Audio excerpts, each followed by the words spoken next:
Moments ago, a message from Moscow sent shockwaves through every corner of Westminster.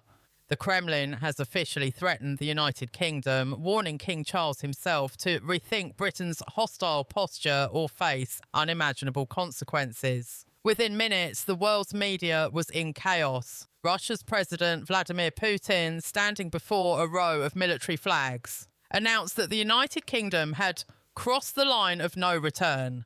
And then came the sentence that silenced the entire press room. If the Crown continues to provoke Russia, we will respond directly. Across London, sirens blared outside Downing Street as security briefings were rushed to the Prime Minister's residence. But this wasn't just another diplomatic row. The threat had been made personally against the King. The statement named Charles III as a symbolic aggressor, claiming his public support for NATO operations in the Arctic was an act of royal interference. It was language not seen since the darkest days of the Cold War, a direct warning not to a government but to the monarchy itself. The palace refused to comment, yet behind those closed golden doors at Buckingham, insiders say the reaction was one of stunned disbelief. Never before in modern British history has a foreign leader dared to threaten the Crown so openly. And as panic spread through the corridors of power, one man stepped forward. Mark Carney, the former governor of the Bank of England turned Prime Minister, and broke his silence with a grave, defiant message. Britain will never bow to intimidation. His words were meant to calm the nation, but they only poured fuel on the fire. Because within hours, new satellite images began circulating online, showing a Russian naval convoy moving through the North Sea, closer to British waters than at any point in the last decade. The Royal Navy was placed on high alert, RAF fighters were scrambled from Lossiemouth, and a meeting was called at Windsor Castle. A meeting between the King, the Prime Minister, and Britain's top defence chiefs. Inside that room, sources say the atmosphere was electric. The King demanded to know how such a threat could have reached this point. He was reportedly furious. Not only at Putin's audacity, but at the paralysis gripping his own government. Carney, usually calm, was described as pale, drained, his voice shaking as he outlined the intelligence reports. Russian cyber units had breached multiple British networks, including those tied to defence communications. It was more than a warning, it was an infiltration, and the implication was terrifying. The enemy wasn't just outside British borders anymore. Across social media, the story exploded. Hashtags like hashtag Crown under threat and hashtag Britain defiant were trending globally. Millions watched live feeds of Russian ships on the horizon. Meanwhile, political commentators were torn. Was this the start of a new Cold War or something far darker? Some claim that the Kremlin was bluffing, using intimidation to fracture Britain's unity under the new administration. Others warned this was a carefully timed move, it designed to test the King's resolve and expose divisions within his kingdom. As night fell over London, reports emerged that the palace had received a second message, this time through back channels delivered by a Russian intermediary. The message carried a chilling ultimatum: step back from the Arctic operations or face retaliation of a scale unseen in modern Europe. And it wasn't just rhetoric. NATO intelligence confirmed unusual troop movements near Kaliningrad. Something was unfolding, and Britain was right at the centre of it. For the first time since taking the throne, King Charles addressed his private council not as a ceremonial figure, but as a man who felt his nation under siege. His words were said to be quiet, deliberate and fierce. The British Crown will not be threatened. Not by a tyrant, not by anyone. His aides reportedly begged him to remain silent, to let the government respond through official channels. But Charles refused. He ordered his private secretary to draft a direct message, not to Putin, but to the British people. A message of courage, sovereignty and warning. Outside Buckingham Palace, crowds gathered holding Union flags and candles. Some shouted in defiance, others prayed. The air was thick with fear, the sense that something historic was breaking open before their eyes. And in the heart of that tension stood two men, a monarch defending his nation's dignity and a prime minister fighting to hold it together. But deep inside the corridors of ME6, analysts saw something even more disturbing. The timing of Putin's threat wasn't random. It coincided with the release of a classified economic report revealing that Britain had quietly frozen £20 billion in Russian assets. The Kremlin knew. and it wanted revenge. The question now wasn't if Russia would act, but how. And as dawn approached, another piece of intelligence surfaced. Something so explosive it was kept from the public eye.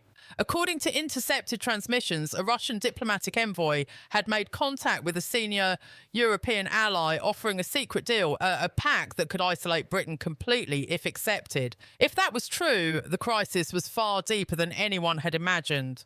But what exactly was in that secret Russian offer? Who in Europe might betray Britain for the sake of peace? And what will King Charles do if the world's most dangerous power turns its sights on his own throne?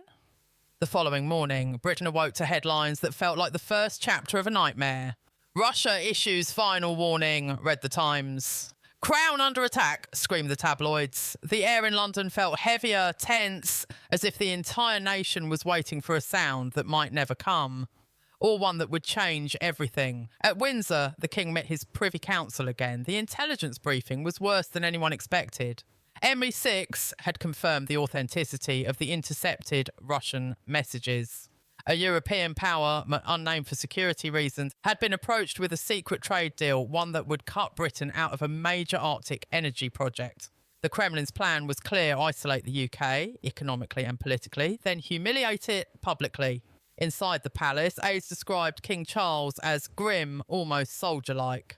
The monarch, who once spoke softly about climate and culture, was now faced with the language of war. He turned to Carney and asked one question. If we are alone, how long can Britain stand? Carney didn't answer at first. He simply stared at the folder in front of him, a dossier stamped classified, eyes only. Inside were projections, energy shortages, supply chain collapse, and the chilling line written by defence analysts. Civil disruption likely within 10 days if escalation continues. Meanwhile, in Moscow, Putin appeared again on state television. His tone was cold, almost surgical. The United Kingdom has forgotten its place, he declared. It hides behind royal symbols while acting as an aggressor in our seas. It was no longer diplomacy, but it was theatre. And in that moment, Britain became both audience and target. The Kremlin's words were echoed by Russian jets streaking close to British airspace. The message was unmistakable. We are watching you. In response, Mark Carney went live from Downing Street. The broadcast was unplanned, unfiltered, and raw. Britain will not yield to threats, he said, his voice trembling slightly. The crown stands with the people, and the people... Thomas, I say, we had the crown. For a brief moment, it worked. The nation rallied. Streets filled with flags, social feeds overflowed with defiance. But within hours, that unity began to fracture. Leaked emails emerged from within the Treasury. Anonymous whistleblowers claiming the government had underestimated the scale of Russian infiltration inside critical infrastructure.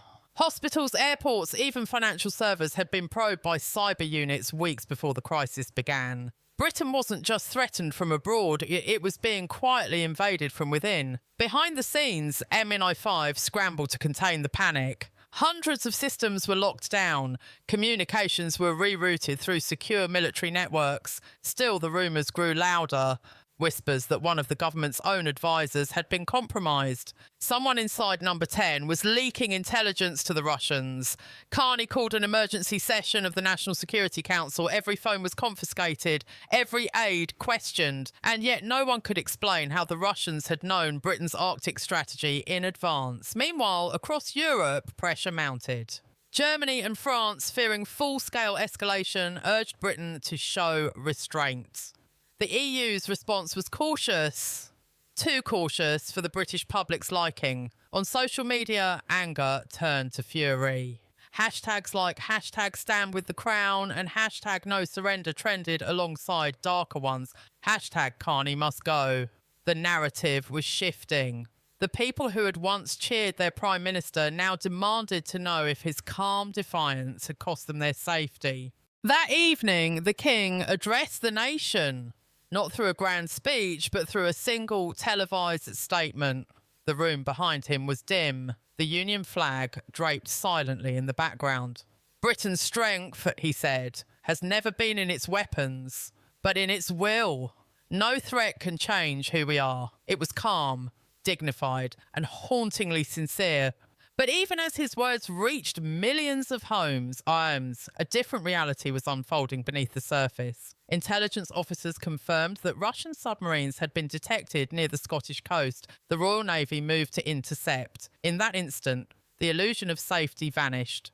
Britain was now facing the edge of something it hadn't seen in generations. A direct confrontation between a monarch's resolve and a dictator's ambition. And yet inside Whitehall, another truth was beginning to take shape. The economic war Putin had unleashed was already bleeding into Britain's financial core. The pound had fallen, markets trembled, energy prices surged overnight. And in that panic, someone somewhere was pulling strings that even Carney couldn't trace, because while the nation watched Russian ships on radar screens, the real attack might not come from the sea. It could come from within Westminster itself. But who inside Britain's government has been feeding information to the Kremlin? And what will happen if the king discovers that betrayal has already reached his own council? Downing Street, 2:47 a.m. The Situation Room lights burned through the darkness, illuminating faces that hadn't slept in days. Carney sat at the head of the table, his voice low but sharp. "We have a leak," he said, "not a hacker." A human silence fell. The sound of papers rustling was louder than breathing. ME5 director Helen Fraser placed a thin folder in front of him. "We've traced the source of the communications breach," she said. "Encrypted messages routed through a diplomatic back channel. The origin point is here, within number 10. For a brief moment, no one moved. Carney's eyes narrowed. "Who?" Fraser hesitated. "Sir, the trail ends with a code signature belonging to your senior advisor, Jonathan Pell." The name struck like a hammer. Pell wasn't just an advisor. He was Carney's strategist, his closest ally, the man who had drafted half of Britain's current economic defence framework. The idea that he could be Moscow's informant was unthinkable. Or worse, it was entirely believable. Carney stood, pacing slowly. "Find him!" But Pell was already gone. His government-issued phone had gone dark 2 hours earlier. CCTV showed him leaving Downing Street alone, carrying a small briefcase, heading toward Westminster Bridge. After that, nothing. Vanished into the cold London night. While MI5 scrambled to track him, the crisis deepened. The Royal Navy had intercepted one of the Russian submarines off the coast of Orkney. But the encounter was not routine. According to classified reports, the sub had been operating within British waters, in violation of international law. A standoff followed. Missiles were armed. Fighter jets scrambled from RF Lossiemouth. For 3 minutes, Britain stood on the edge of war. And then, inexplicably, the Russian sub withdrew. No shots fired, no explanation, just silence. The kind that carries more fear than sound. When the king was briefed at dawn, he said nothing for a long time. He simply stared out the window at the morning mist, the Thames glinting faintly in the distance. "They're not testing our defences," he finally said. "They're testing our unity." He was right. In Parliament, opposition MPs demanded answers. Was Britain truly prepared? Was Carney hiding something? In the media, commentators speculated about Pell's disappearance. Some claimed he'd defected. Others suggested something darker, that he'd been silenced before he could expose the secret neither side wanted known. At MI6 headquarters, new intelligence painted an even grimmer picture.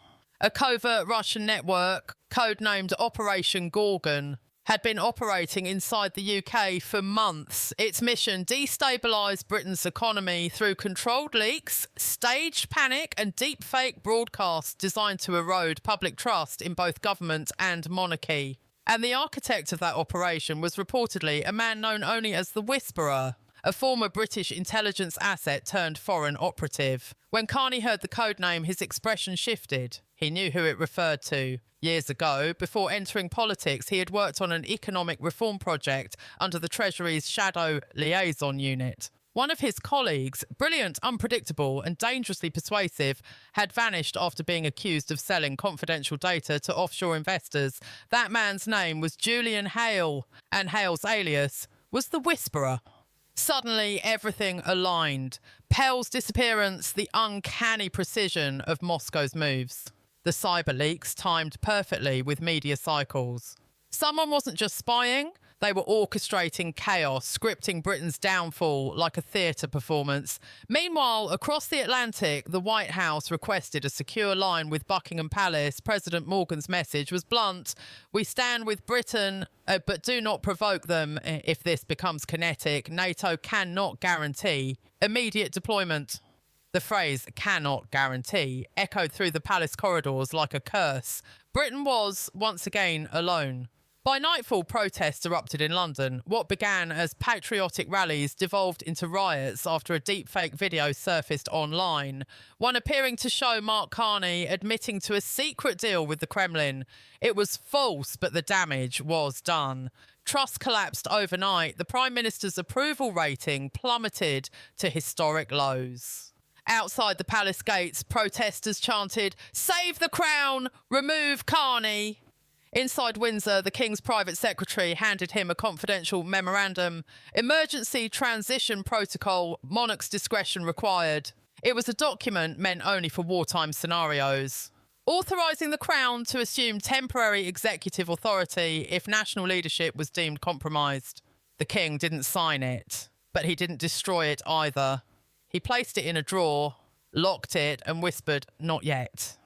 That same night, Carney received an encrypted call from an untraceable number. A distorted voice spoke just 6 words. "Jonathan Pell is alive. Meet alone." The call ended. No coordinates, no time, just a pulse of static. Carney stared at the darkened screen. He knew what it meant. Pell had resurfaced. And if the Whisperer was truly behind all of this, then the next 24 hours would determine not just the fate of his government, but the survival of the Crown itself.